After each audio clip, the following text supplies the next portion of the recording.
Welcome back. You may remember us telling you about the investigation into jail and prison deaths led by an award-winning team at the Indy Star. Their series is titled Death Sentence and investigates the causes and the conditions that lead to really a shocking number of deaths in our jails. More than 300 people have died inside Indiana jails in just a little over a decade. And as they dig deeper, they have really been able to fight and reveal some newly released video of an inmate named Jared Draper, who died after 8 hours at the Harrison County Jail. And joining me this morning are the Indy Star investigative reporters Tim Evans and Ryan Martin. And we want to warn you, this video that we're going to walk through is very graphic, and we're not showing a lot of it, and we're putting no sound up because it is that horrific. And I don't know which one of you wants to start, but I want to first just dive into this part of it. How did you guys get the video?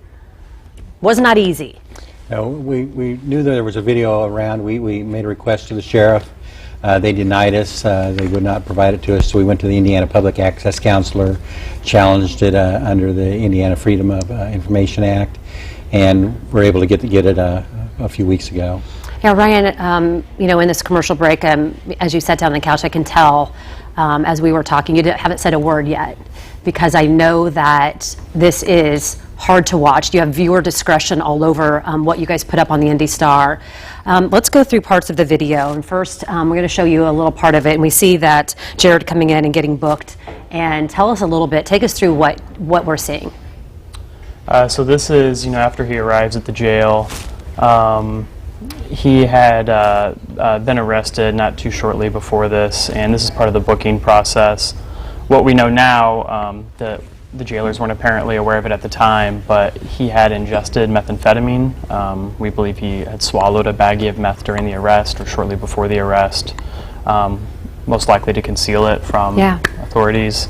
And you know, it's impossible to know, but it appears that the effects are starting to kick in a little bit, but he is cooperating. He seems coherent, and we had some experts look at the video, and that's what they said too. Let's go right to video 2, where we see him. You know, what do they put on him here? Tim, do you want to jump in? The garment is a suicide smock. They took his clothes so he couldn't harm himself, and now they're strapping him into a restraint chair, which will hold his ankles, his wrists, his chest against the chair, so he can't harm anyone else or harm himself. At one point, they put also a helmet on him. They put a mesh here, this over his face. And Ryan, can you tell us what they're doing? It looks like they're putting some pressure points on him. What is that? Yeah, so what this appears to be is an officer applying pressure to the sensitive points near your neck, near your face. There are a few pressure points on your body, and moments before this, as Jared Draper's medical condition was getting worse, he started slamming his helmeted head back against the chair, and they were trying to get him to stop. And this is one of the ways that they were trying to do it. They then move on to tasing him.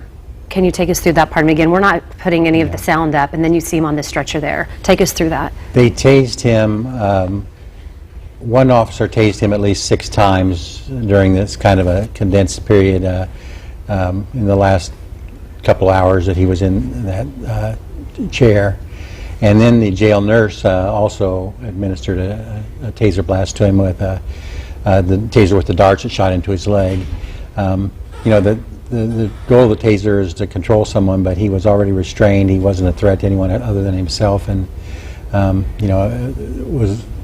The people who looked at it for us, the experts, thought it was a pretty egregious use of the taser. Yeah, Ryan, we're going to be out of time here. We're only about 45 seconds. And I want you know, there are a lot of people that watch this, the full video. I mean, we're talking about hours of video. And when you can hear him screaming in pain and really no vital signs taken, you have a nurse here. People are calling for more, you know, someone to look at this, you know, no criminal charges, not even a loss of a license for the nurse there. How are you as a journalist? I can tell that you are very, very hurt and disturbed by this.